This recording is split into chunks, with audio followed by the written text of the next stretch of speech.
ఓం మహాగణాధిపతయే నమః. ఈ మధ్యకాలంలో వచ్చే కేసెస్ ఏవి ఎక్కువగా వస్తుంటాయి, ఏవి ఎక్కువగా మీకు ఇదవుతుంటాయి?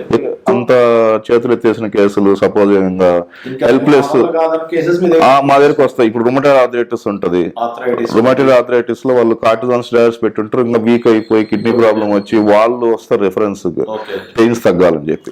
బ్యాక్ పెయిన్ లో lumbar spondylitis, disc prolapse, sciatica వాళ్ళు అట్లా నెంబర్ ఆఫ్ కేసెస్ వస్తాయి. సమస్యలకు 100% ట్రీట్మెంట్ గ్యారంటీ. 20 సంవత్సరాల ఎక్స్పీరియన్స్ కలిగిన అంతర్జాతీయ హోమియో వైద్యులు డాక్టర్ బెల్లంకొండ నాగేశ్వరరావు గారి ఆధ్వర్యంలో హోమియో ద్వారా 100% ట్రీట్మెంట్. For appointments 8121998560. మీ ఆరోగ్యం మా భరోసా. ఓం గురుభ్యో నమః. ఓం శ్రీమాత్రే నమః. పరమేశ్వర స్వరూపమైనటువంటి జ్యోతిష, వాస్తు మరియు ఇతర అనేకమైనటువంటి శాస్త్రములను మనకు అందించినటువంటి మహర్షులకి నమస్కారం. హయగ్రీవేతి యో వదేత్ తస్య నిస్సరతే వాణి జహ్నుకన్యా ప్రవాహవత్. అరుణాం కరుణాతరంగితాక్షీం ధృతపాశాంకుశపుష్పబాణచాపాం అనిమాదిభిరావృతాం మయూకైః అహమిత్యేవ విభావయే భవానీం. శ్రీమాత్రే నమః. ఓం పితృదేవతాభ్యో నమః. మనం ఈరోజు చెప్పుకోబోయేటువంటి టాపిక్ ఏమిటి అంటే 12 లగ్నాల వారు ఏ విషయాల పట్ల జాగ్రత్త వహించాలి, ఏ ఉపాసన చేసుకోవాలి, ఏ విషయాల వల్ల వీళ్ళకి కలిసి వచ్చే ఆస్కారం అధికంగా ఉంది అనే విషయాలు మనం ఇప్పుడు తెలుసుకుందాం. ఒకవేళ లగ్నం తెలియలేదు మీకు, రాశి చూసుకోవచ్చు. అంటే మేషరాశి, మాది మేషరాశిలో అశ్విని, భరణి, కృతిక, ఉటోపాదం కూడా ఇదే వర్తిస్తుంది అంటే ఇదే వర్తిస్తుంది. అయితే ఫస్ట్ ప్రిఫరెన్స్ లగ్నానికి ఇవ్వండి, సెకండ్ ప్రిఫరెన్స్ రాశికి ఇవ్వండి లగ్నం తెలియని పక్షంలో. బికాజ్ ఆఫ్ మనిషి యొక్క మనస్సు కాబట్టి సెకండ్ ప్రిఫరెన్స్ దానికి ఇవ్వచ్చు, అందులో ఎటువంటి దోషం లేదు. అయితే దీనికి సంబంధించినటువంటిది ఇది మీరు పలానా లగ్నంలో లేదా రాశిలో పుట్టినందుకు ఇవి చెప్తున్నా. బట్ మీ పర్సనల్ చార్ట్ బట్టి కొన్ని కండిషన్స్ ఉంటాయి, అది నేను మీకు వీడియో ఆఖరిలో చెప్తాను. వీడియో ఆఖరి వరకు చూసినట్లయితే మీకు పరిపూర్ణంగా తెలుస్తుంది. ఇప్పుడు ఒక్కొక్క లగ్నం గురించి మనం తెలుసుకుందాం. మేషలగ్నంలో జన్మించారు మీరు లేదా రాశిలో జన్మించారు అనుకుందాం. ఇక్కడ ఫస్ట్ ఆఫ్ ఆల్ మేషంలో జన్మించినప్పుడు మీది కనుక అశ్విని అయితే మీ యొక్క నిత్య జీవితం గణపతి లేదా అశ్విని దేవతలతో మీ లైఫ్ని ఉదయం నిద్రలేచిన వెంటనే ఆ ధ్యానంతో నిద్రలేవండి.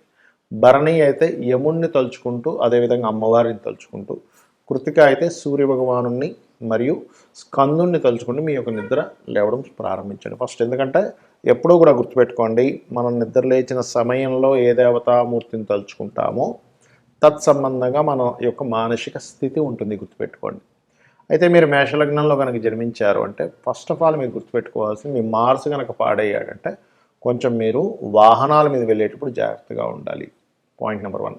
ఇక రెండవది ఏమిటంటే మేషలగ్నానికి మీరు ఏ కర్మ చేత బంధింపబడి ఉంటారు, ఏ కర్మలో మీరు ఇరుక్కుంటారు అంటే ఒకటే గుర్తుపెట్టుకోండి, ఎవరైనా వ్యాపారస్తులకి మీరు అప్పులు ఇవ్వడం ద్వారా ఏదో కొన్ని డబ్బులు ఉంటాయి, ఇంతకాలం సంపాదించుకున్నటువంటిది ఒక 5 లక్షలు, 10 లక్షలు, 2 లక్షలు వాళ్ళ స్తోమతను బట్టి ఉంటాయి. వాళ్ళు ఏం చేస్తారంటే సరే వీళ్ళకి ఇస్తే ఎంతో వడ్డీ వస్తుంది కదా అనుకుంటాం. కానీ మీ జాతకంలో ఉన్నటువంటి మీరు మేషలగ్నంలో ఎందుకు జన్మిస్తారంటే ఈ కర్మ అనుభవించడానికి సర్వసాధారణంగా జన్మించడం జరుగుతుంటుంది. అంటే ఏంటి, బంధువర్గంలో ఏదైనా గొడవలతోనో లేకపోతే ఈ రకంగా ఎవరికైనా అప్పు ఇవ్వడం ద్వారా ఇబ్బంది పడటం జరుగుతుంది. కాబట్టి మీ బుధుడు బాగున్నారో లేదో చెక్ చేసుకోండి. ఒకవేళ మీరు చిట్ ఫండ్లోనే ఉన్నారు, బుధుడు బాగుంటేనే వెళ్ళండి ఆ రంగాల్లోకి వెళ్ళి, అదర్వైజ్ మీరు వెళ్ళకండి దయచేసి. ఇది గుర్తుపెట్టుకోండి పర్టికులర్గా. అలాగే మరొకటి ఏమిటంటే ఇక్కడ పార్ట్నర్స్ అంటే లైఫ్ పార్ట్నర్తో ఫైనాన్షియల్ యోగము మరియు మెడికల్ రిలేటెడ్ మూలంగా మీకు ధనయోగాలు, ఎనీ ఆరోగ్య సూత్ర సంబంధించినటువంటి విషయాలు, మీకు సన్ బాగున్నాడు, ఆరోగ్య మూలంగానే మీకు ధనయోగాలు వస్తున్నట్టుగా అనిపిస్తే దాంట్లోనే మీరు బాగా వెళ్ళండి. ఎందుకంటే మీ జన్మ జాతకంలో సూర్య భగవానుడు యొక్క పాత్ర చాలా ఎక్కువగా ఉంటుంది. అంటే సూర్య నమస్కారాలు చేసుకోవడము, సూర్యుడిని ఆరాధించడము మీకు పరిపూర్ణంగా అంటే మీ పాస్ట్ లైఫ్లో ఉన్నటువంటి కర్మని పూర్తిగా తొలగించేటువంటి కారకత్వం సూర్య భగవానుడికి వస్తుంది. ఇది గుర్తుపెట్టుకోండి. మరి ఏమి నేను దానం ఇవ్వాలి, పూర్వజన్మలో చేసుకున్న కర్మ పోవాలంటే నేను ఏ విషయాలు దానంగా చేస్తే బాగుంటుంది అని చెప్పి చూసుకున్నట్లయితే ఒకటే గుర్తుపెట్టుకోండి, మీరు 2 విషయాలు చేయాలి ఇక్కడ మీ పూర్వజన్మ కర్మ తొలగడానికి. ఒకటి, మీరు ఏదైనా ఒక సేవ, భగవత్ సేవలు ఉంటాయి మనకి, తిరుపతికి వెళ్ళి చేసే భగవత్ సేవలు, లేకపోతే మన ఇంటి దగ్గర ఏదైనా ఒక ఉత్సవం జరిగేటప్పుడు ఏదైనా సేవ, దానికోసం పర్టికులర్గా మీ యొక్క జన్మ డిజైన్ చేయబడింది. అదేవిధంగా పెసలు దానంగా ఇవ్వడం ద్వారా కూడా మీరు లైఫ్లో చాలా మట్టుకు ఇబ్బంది పెట్టేటువంటి కర్మల నుంచి తప్పించుకుంటారు. ఇది గుర్తుపెట్టుకోండి. కేజీంబావు పెసలు గ్రీన్ కలర్ క్లాత్ దానంగా ఇవ్వడము, విష్ణు సహస్రనామాలని, సూర్య భగవాను చూస్తే విష్ణు సహస్రనామాలు చేయడము, ఫైనాన్షియల్ గ్రోత్కి అయితే లలిత కూడా చేసుకోవచ్చు. అందులో ముఖ్యంగా సంపత్కరీ సమారూఢ సింధుర వ్రజసేవితాయ నమః నామం చేసుకోవచ్చు. బట్ మీరు పర్టికులర్గా ఈ విషయాల్లో జాగ్రత్తగా ఉండండి. ఇప్పటి వరకు మనం ఏదైతే చెప్పుకున్నామో, మీ మీది గనక ఫలానా లగ్నం అయితే ఫలానా విషయాలు జాగ్రత్తగా ఉండండి అని, ఫలానా ఉపాసన చేయండి అని, లేకపోతే ఫలానా విషయాలు మీకు అందిపుచ్చుకుంటారని, మీ లైఫ్లో ఈ విషయాల్లో బాగుంటుంది మనం ఏవైతే చెప్పుకున్నామో, ఇవన్నీ కూడా మీ లగ్నం బేస్ చేసుకొని దీన్ని స్థిరంగా ఉండేటువంటి కారకత్వాలు అంటారు.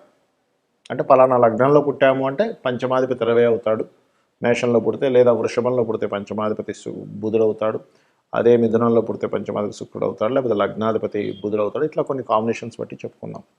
మరి పర్సనల్ చార్ట్లో ఇది ఏమైనా మార్పు వస్తుందా అంటే ఖచ్చితంగా పర్సనల్ చార్ట్ దగ్గరికి వచ్చేసరికి మార్పు వస్తుంది. ఎలాగా అంటే చెప్తాను చూడండి. ఇప్పుడు టీటీ ఇంజెక్షన్ ఉంది. టీటీ ఇంజెక్షన్ ఏదైనా సెప్టిక్ అయితే వేస్తారు. ఇప్పుడు ఆ ఇంజెక్షన్ అందరికీ పడదు, కొంతమందికి టెస్ట్ చేస్తారు. మీరు కొంతసేపు కూర్చోండి. ఎందుకండి, అది అందరికీ వాడడానికే కదా అంటే కొంతమందికి స్పెసిఫిక్గా కొన్ని పడవు. కొన్ని ఫుడ్స్ కావచ్చు, కొన్ని మెడిసిన్స్ కావచ్చు, కొన్ని వాతావరణాలు కావచ్చు, కొంత నీరు కూడా. ఒక్కోసారి చూడండి, నేను వేరే దగ్గరికి వెళ్ళానండి, అక్కడ వాటర్ నాకు పడలేదండి అంటాం, అక్కడ గాలి నాకు పడలేదండి అంటాం, ఆ ఫుడ్ నాకు పడలేదండి అంటాం. ఎందుకంటామండి? మరి మిగతా 100 మంది బాగానే ఉన్నారుగా, నీకు ఒక్కడికి ఎందుకు ఇలా అయిందంటే బికాజ్ ఆఫ్ ఎవరి శరీర తత్వాన్ని బట్టి వారికి ఎలా అయితే కొన్ని విషయాలు బాగా పడతాయి, కొంతమందికి బాగా పడవు. అదేవిధంగా సబ్జెక్ట్స్ కూడా చూడండి, 40 మంది పిల్లల్ని కూర్చోబెట్టి టీచర్ చెప్తాం, అందులో ఒకరికి అద్భుతంగా అర్థమవుతుంది, కొంతమందికి అసలు సబ్జెక్ట్ అర్థం కాదు. ఎందుకు? మరి అందరికీ ఒకలాగే చెప్పింది కదా టీచర్ అంటే బికాజ్ ఆఫ్ వాళ్ళకున్నటువంటి అవగాహన, వాళ్ళకున్న ఇంట్రెస్ట్, ఇవన్నీ మనం బేరేజ్ చేసుకుంటాం. అంటే పర్సనల్గా ఉండే వాళ్ళ తెలివితేటలు కానీ వాళ్ళకుండే శరీరతత్వాన్ని బట్టి వాళ్ళకి తెలుస్తుంది. అలాగే మీ జన్మజాతకంలో ఉండే కాంబినేషన్స్ ఇప్పుడు నేను చెప్పినవి ఏవైతే ఉన్నాయో కొంతవరకు అది మారుస్తూ ఉంటుంది. అంటే ఉదాహరణకి నేను మీకు మేషలగ్నం వారికి అప్పుల విషయంలోనే మెయిన్గా జాగ్రత్తగా ఉండాలని చెప్పాను. కానీ వారి జన్మజాతకంలో కొంచెం బుధుడు బాగున్నాడు అనుకోండి, అప్పుడు అంత ప్రమాదం రాదు. లేదా బుధుడు ఇంకా పాడైపోయాడు ఉదాహరణకి, అప్పుడు ఇంకా ఎక్కువ ప్రభావం వస్తుంది. సో ఇలాంటివి చూసుకోవాలి. అంటే ఏమిటి? నేను ఏదైనా ఆరోగ్యం గురించి చెప్పానంటే మీ జాతచక్రంలో రవిని చూసుకోండి. రవి బాగున్నాడంటే మీరేం కంగారు పడక్కర్లేదు. రవి కనుక పాడేయాడంటే ఇంకొంచెం జాగ్రత్తగా ఉండాలి. మానసిక విషయాల గురించి చెప్పాను, చంద్రుడు బాగున్నాడు, ఎక్కువ కంగారు అక్కర్లేదు. చంద్రుడు పాడయ్యాడు, అప్పుడు మీరు ఏ బియ్యం దానం ఇవ్వడమో చేయండి. అలా కాకుండా యాక్సిడెంట్స్ లేకపోతే భూ వివాదాలు ఎక్కువగా ఉంటాయి ఈ లగ్నం వారికి అని చెప్పాను అనుకోండి, అప్పుడు మీరు చేయవలసింది ఏంటంటే కుజుడు బాగున్నాడా టెన్షన్ ఏం పెట్టుకోకండి. కుజుడు పాడైతే అప్పుడు మీరు కందులు దానంగా ఇవ్వడం, సుబ్రహ్మణ్యేశ్వర స్వామి ఆరాధన చేసుకోవడం, వారాహి అమ్మవారి ఆరాధన చేసుకోవడం చేయండి. అదేవిధంగా బుధుడు పాడయ్యాడు, అప్పుడు విష్ణు సహస్రనామాలు. బాగుంటే ఏం టెన్షన్ పడక్కర్లేదు. అంటే ఇప్పుడు నేను చెప్పినటువంటివి ఏవైతే ఉన్నాయో గ్రహం కనుక బాగుంది, ఆ రాసులు కనుక బాగున్నాయి, టెన్షన్ పడకండి. ఆ రాసులు బాగోలేవండి, ఆ గ్రహం పాడైంది, మరింత ఎక్కువ జాగ్రత్త తీసుకోండి. నేను మీకు ఒక క్లారిటీ ఇస్తున్నాను. అదేవిధంగా గురువు అయితే శనగలు దానంగా ఇవ్వడం, గురువులు అంటే ఏదైనా బంగారానికి సంబంధించినటువంటి టీచింగ్ లైన్స్ సంబంధించిన విషయాల్లో కొంత జాగ్రత్తగా ఉండాలి. శుక్రుడైతే వివాహ సంబంధించిన విషయాల్లోని, శని భగవానుడైతే మీరు చేసే జాబ్ రిలేటెడ్ సంబంధించిన విషయాల్లోని, హెల్త్ విషయాల్లోని, రాహు అయితే విదేశాలకు వెళ్ళి అక్కడ ఉండేటువంటి విషయాల్లోని, కేతు అయితే కొంత ఆధ్యాత్మికత లేదా కొంత వైరాగ్య సంబంధించిన కొంతమందికి వస్తుంటుంది. అది పర్టికులర్గా ఏంటంటే కొన్నిసార్లు అయ్యో ఇటువంటి వైరాగ్యం ఈ సమయంలో రావడం ఏమిటి అనుకుంటూ ఉంటాం. ఏది మన మహాభారతంలో ఆ యొక్క యుద్ధం జరిగే సమయంలో అర్జునుడికి వచ్చినట్టు, అంటే ధర్మాన్ని వీడి ఒక రకమైన వైరాగ్యం. అప్పుడు కృష్ణుడు లాంటి వాడు మనకు కావాలి. ఆ శ్రీకృష్ణ పరమాత్మ యొక్క భగవద్గీత ఎవరైతే వింటారో ఈ వైరాగ్యం కూడా తగ్గుతుంది.